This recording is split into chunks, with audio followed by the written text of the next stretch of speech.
Hello and welcome to the Redmen TV. It's Jonathan here with the fan phone-in show, and I'm delighted tonight to be joined by Paul and Adrian from Anfield Press. Folks, it's very, very simple. The match reaction, this is very, very simple. Isn't the world a wonderful place when the Reds win? The end.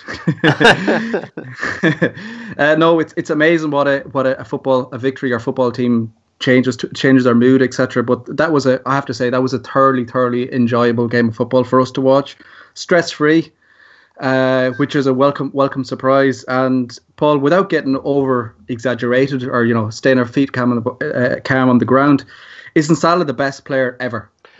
Yeah, absolutely. Let's do that. Let's cartwheel, mate, because he's class. Yeah. He's absolutely class. There's still people out there who think that he's a flash in the pan and it's going to dry up. And here's the thing: if it dries up and it ends today, he's still scored 20 goals this season. 20 goals, and it's 20 and 26. Which there's a stat around that. He's equal with Sturridge. No one's had a better record than that apart from him and Sturridge. There's a guy 118 years ago who I'd never heard of who did it back in the day. And he's a winger, phenomenal. Yeah, it's funny. Like I think we've said this, Adrian, in a couple of times in various shows and pods, etc. It was always the debate was Liverpool needed a 30-goal a season striker. We've stumbled across one in a Chelsea reject right winger, inverted right winger that we signed from Rome in the summer, and it's just incredible. And like you got it. Like numbers are getting thrown around the place, particularly with Salah at the moment, because he's just you name a record, he probably has smashed it or he's on course to smash it. Yeah. But 20 goals in December, the middle of December, is absolutely incredible, and like that's without. By and large, without penalties, without free kicks. Mm-hmm. So it's just literally incredible. And as I always say with him, long may continue. And well, that's 21 if he could take penalties, wouldn't he? And probably more, because if he scored that one, he probably got to take the next one as well. But yeah, what can you say about the guy? And the best thing I liked about him, Adrian, was that even though we were 2-0 up, and he kind of showed this in Moscow as well, that the game was done pretty much. But at the same time, he was so desperate to get on the score sheet that you could see there was almost a collective sigh of relief when he got his goal just before half time. And I don't know about you, Adrian, that for me is just absolutely incredible. And it's just so a pleasure to watch. Yeah, he's quite determined in what he does. Say he scores 3, you still try and get a 4th. Like it's one of those players who doesn't give up to the end of the game. Probably some other players might say at 4-0, might just give 50%, but he always gives 100% compared to other players. Yeah, as I said, and it's just everything about him. He fits in so perfectly into that system. It's his work rate, it's everything. But I think, Paul, it was pretty much evident what Klopp's tactics was get the ball, get it in behind Daniels, and let Salah have a run. Yeah, because that was. Yeah. How many times that happened the first time? Absolutely, and how many times it was just cut out as well. Ake cut a few out, didn't he, when we were inches away from getting him behind. Funnily enough, I've just finished recording my match reaction and said just that. It's actually quite a weirdly quiet game for Salah, and that's the difference of inches. He's about cumulatively about a foot's worth of inches away from having about 5 on the day. The amount of times that he was just so close to putting it in. But this is one of those games where he becomes such a focal point. And look at the way he scores his goal.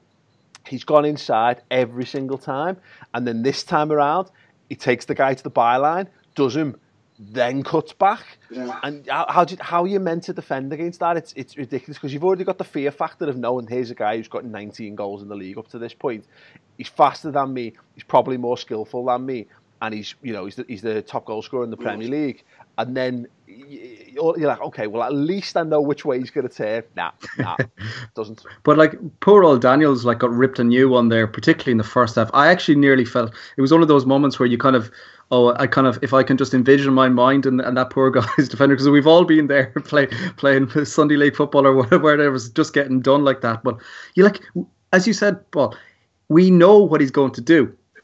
But yet, even in the first half alone, he got the one. He could have got another 2 or 3. And how many times, Adrian, did he just zip in? And it's become, he has a move now. It's where the ball goes down, he takes a touch, He goes down the right wing a bit, cuts back in, and it's that corner of the penalty area where he gets the ball. He either takes it first time or gives himself half a yard and then pings it.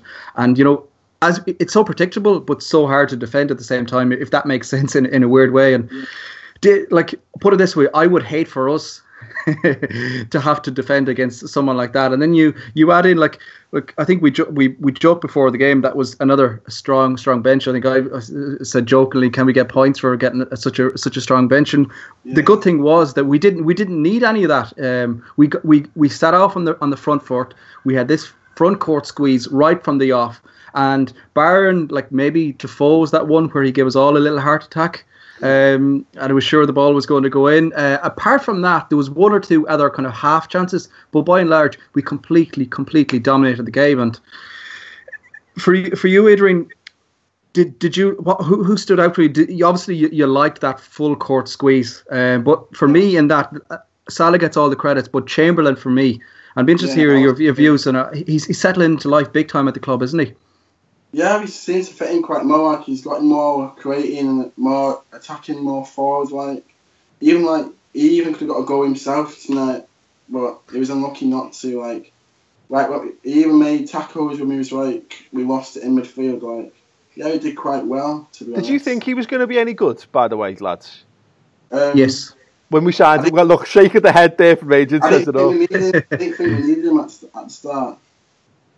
But yeah, it's mad. It is. It was one of those players, and the biggest thing you can give him now, the compliment you give him, is nobody's taking the piss out of from opposition fans anymore. That whole joke, because that was in one period while he kind of embedded into Liverpool life. But I think it was my first time on the couch. I said he is a Jurgen Klopp heavy metal player.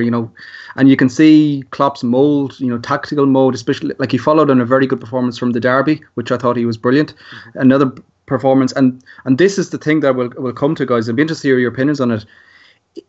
Does he get in our first choice team at the moment? I think he's edging towards that. Well, I would agree. Yeah. Well, look at all of a sudden. Look, here's the thing. You'd be like, yeah, definitely. Look, he's starting to play himself into form. I was, having the conversation last week of, do you start to have the chats about whether he gets in ahead of Mane, but then he's going to play in midfield and play as well as that. And you think, yeah, definitely playing there every game. And then, well, hang on, Adam Lallana's just come back, who is the Jurgen Klopp's favourite player. He's the guy that makes everything tick for us, yet we've not kicked, he's kicked the ball about 4 times this season. So I've got no idea. How wonderful is that to not have a clue?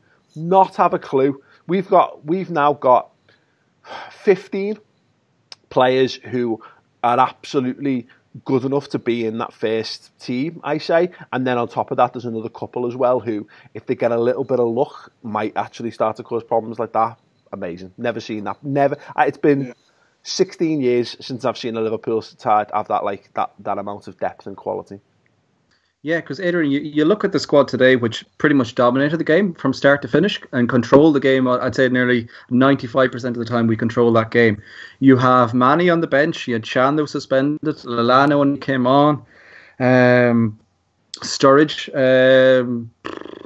There's so many options all of a sudden, and picking our team is going to be hard work now, isn't it?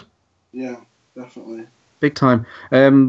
And the biggest thing you say is Mane wasn't missed today, which is incredible. Like you think of it, rewind back to a couple of months ago, last January, and Mane is missing, and it's just the end of the world. It's doomsday, etc., etc. It's just incredible, and we kept on going. I think if I hear Martin Tyler remind us that Liverpool finished 4-3 with Bournemouth one more time, it was just incredible. I've never heard a guy just being so spiteful. But look, there you go. He was so that when Defoe went through, like the inevitability in his voice made it all the sweeter when it doesn't go in. Because it's just ridiculous, isn't it? But yeah, but this is the beauty of that game, though, John, is that. That's another thing that's hanging over us from last season. It's still a problem, Liverpool still have their issues, when the ball's going the other way in the rare times that it does. But there's points that we've picked up from last season. We've proven that we've proved that we've learned our lesson. Now they're not quite the same force. They're not having a great season, of course. But no one's battered them this season. No one's battered Bournemouth. Arsenal beat them 3-0 and that's it. City beat them 1-0. Spurs, I think, beat them 1-0, or Chelsea did. And Man United just about managed to get over the line, I think, at home as well against them. So, all the credit in the world to us for doing that. Yeah, and I thought it was evident. You could pretty much word for word clone Klopp's halftime team talk, but the way the reaction of the team was, for the love of God, don't do anything stupid. Don't get them back in the game. Don't get the crowd going. And I thought it was evidence to see. And Adrian, does this please you that we kind of showed in the second half then where we sat a little deeper and we were happy and content just to sit in and then just try and ping balls over the top. Salah was one or two opportunities, and we're developing. Klopp's stamp is developing on the team where you can kind of sit, then break. It doesn't have to be 100 miles an hour, the heavy metal, press up high, which for me, that's very, very pleasing to watch. Yeah, I think we don't need too many attacking midfielders in our team because we've got the front three as it is. So since we've got Coutinho only needs to ping the balls into the attack, meaning we can have two defensive midfielders. Yeah. It's meaning we don't need to be too attacking in the mid. Sounds like someone's having fun. That's what I said. It sounds like there's a bit of attacking going on there in the middle of the field.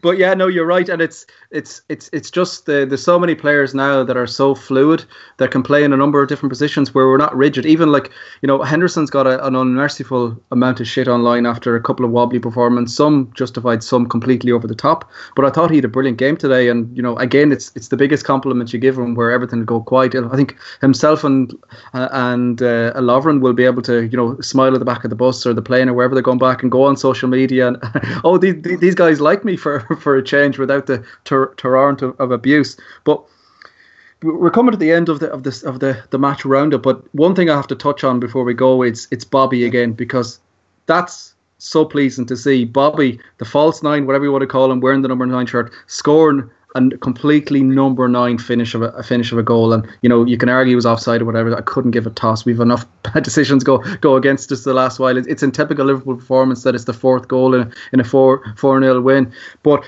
that little bit of the edge, I thought he had a brilliant performance today. And there was one moment, I think it was in the first half, where he's harassing the Bournemouth defenders, which as he's done many times and pretty much did all game. He gets the ball back and then he backseals it. I think that is.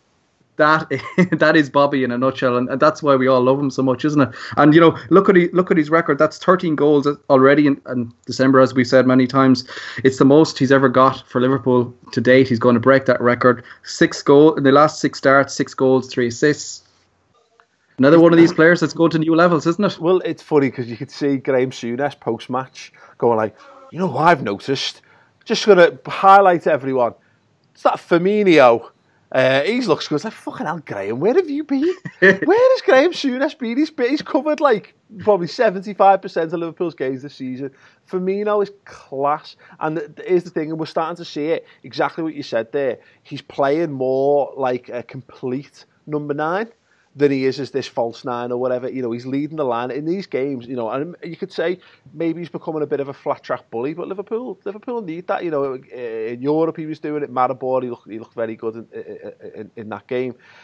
He gets in when it's right to get in the box, he gets in the box and he scores. Now, it's not all about him trying to be the guy before the guy, but he's perfect, isn't he? Look at him and his perfect teeth.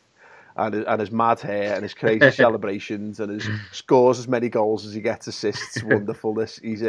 He's class, mate. Absolutely class. And just in a general sense, just to touch on something you mentioned before about Henderson and Lovren, is that what a great indication.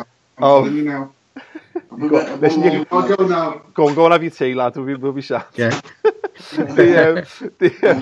What a great indication. There we go. That's probably Bobby telling him to get off there. So. Save us some.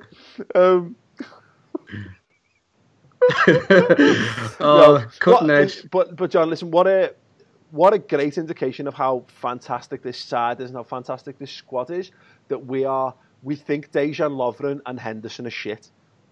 shit. Like, we think they're the worst players ever that we've ever seen. They're not, by the way, just to clarify that. I've seen enough terrible football players at our club. These are nowhere near in that category. They're both good. They're both prone to, more Dejan Lovren's prone to more match-turning mistakes, of course. Like, and I'm not letting him get away with them by any stretch. But like a Jordan Henderson, that, you saw his range of passing, you saw him winning the ball back, you saw him dictating play, you saw him playing give and goes. That's what he can do. I think he's asked to do a lot of things that we don't understand as casual football fans in that DM role, but he played more like the Jordan Henderson that we know he can be today. And the team were great, weren't they? And what a wonderful situation to be in, again, with fucking 20 minutes left to go in that game, and it's done, it's dusted, and you're just thinking, 5, 6, yeah, whatever. Yeah, exactly. And to bring on the luxury, I almost call them luxury subs, and Ulana gets minutes, Ings gets a couple of minutes, Solanke gets a bit more game time. These are all comfortable substitutions. They're not the Manny coming on to try and rescue the game, etc. They're all guys that are coming on just for Asher, go on and have a little run there, go get some dirt in your boots and see what happens. And football fans are so fickle, and all our emotions, as I say, a win, it's the best feeling in the world. Liverpool are great, etc., etc. After a couple of bad results midweek, it's doom and gloom, but it's a great situation to be going into Arsenal on Friday night. And we'll have Salah back, probably Manny will probably come back from that. You wouldn't be surprised even if Lallana gets a bit more. He'd probably get a little bit. He's one of these teams that he plays well against. And I'm optimistic at the best times, but I see us ripping them to bits on Friday night. I really do. I don't think they're going to be able to handle it. You heard it here, folks. I need that. I'm spending pre-Christmas with my brother-in-law, who's an Arsenal fan, so that would be very, very nice to have to not talk about football in a negative sense. Yeah, absolutely. Yeah, well, it's all set up for you for a boss Christmas there, isn't it? Look, we'll wrap it up there, folks. Thanks to Adrian, who had to go off and have his tea. Hopefully it's delicious. Hopefully it's delicious and nutritious. I mean, if it's just crap, then I'm going to be disappointed in him. But as long as he gets the right balance of nutrition that a young lad needs, then we've served that purpose here. Absolutely, yeah. All the services are from the Redmen TV. But don't forget, folks, this is your opportunity to come on with us and have a little rant after the game, say what you liked, etc. So make sure to give us a follow on Twitter at jhiggins3. You'll catch me, follow the guys as well. Just send us a message. We'll get back on touch. We'll get you on one of the shows. Thanks to Paul and Adrian for coming on. Make sure to subscribe, like the video, etc., etc. And we will talk to you all very soon. Up the Reds.